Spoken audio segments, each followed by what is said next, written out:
بسم الله الرحمن الرحيم إرقت سينو داف درس بسم الله كان الرانوغيس الحمد لله فيان فايا جدن حيوني والله فيانو كنتف نيماك إلهي أبا فدي ربي كنو كل دابا جنة نوكني ننقلش نزابا آفياك لالي أتين قبض فيا أسمر ما فيدا غنا فيها غيا ربي كدغت سديتا يا أبا فدي ربي كنو كل دابا جنة نوكني ننقلش نزابا fakkeenyaaf laalimee nama fayyaan qabne sammuu wahii daallu nu akkamit dhabne nu hin wallaallimoo beekuma jallanne atufattee deemta sammuutee hin dhabne maaliif hin laallime kan uffatan qabne abbaa fedhe rabbii kunoo qullaa dhaabaa jannata nuu kenni nu galchina azaabaa Meati mal goteef inni hoo mal godhe si huu sirraa fuudha khaalikni yoo fedhe qormaata kee ta'uu hin dagatin namaa irraa of qusadhu gochoota hahama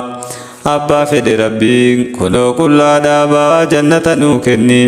nu galchina azaabaa nama satrii malee deemu biyya keessa rabbi haa fayyisu isa toogeessa gadoo irraan qabu beeki biyya keessa fayyaan harka isaa tahuu mirkaneessa abbaa fedhe rabbi kunoo qullaa dhaabaa jannata nuu kenni nu galchina azaabaa inni sammuu dhabee aafiyaa rakkataa ka nyaatullee hin qabu simarraa kadhataa itti sadaqadhu rabbi si dubbata kun immootu fayyaa ilmoo fi dhungataa ittiin taphatini rabbi si komataa rabbi haa godhuufi mukuri rahmata abbaa fedhe rabbi kunoo qullaa dhaabaa jannata nuu kenni nu galchina azaabaa mana yaalaa deemi laali dhukkubsataa rakkoo keessa jiru eenyutti himata kun danda'een taa'u namatti hirkataa alumattuu bayuu aafiyaa rakkata rabbitu dhukkubsee eenyutti mufataa na fayyisii qofaaf rabbitti iyyataa abbaa fedhe rabbiin kunoo qullaa dhaabaa jannata nuu kenni nu galchina azaabaa ati feesaraaf siinoofaa hawwitee meeqa hajaan isaa fayyatti deebite osoo kabitanii yoo nafirri bite mallaqaan hin bitan ree itti aanjite meenani fatinaa ergaan koo gabaabaa jannata nuu kenni nu galchina azaabaa alhamdulillahi jenna rabbii kennaa kanuu diriirsite saayinsii jireenya hiyyeessallee ta'uu kun abbaa qabeenyaa fayyaa nuu kenniteef nun gaafanne beenyaa dhibee wahii dhufee zabana dhiheenyaa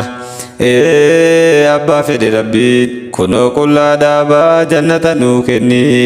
nun galchina azaabaa nama osoo jiru nyaata faa dadhabee garaan hin beelayaa rabbi afaan qabee yaa rabbi nurraa kaas ummanni dadhabee muslimni sibbooyaa akkana lallabee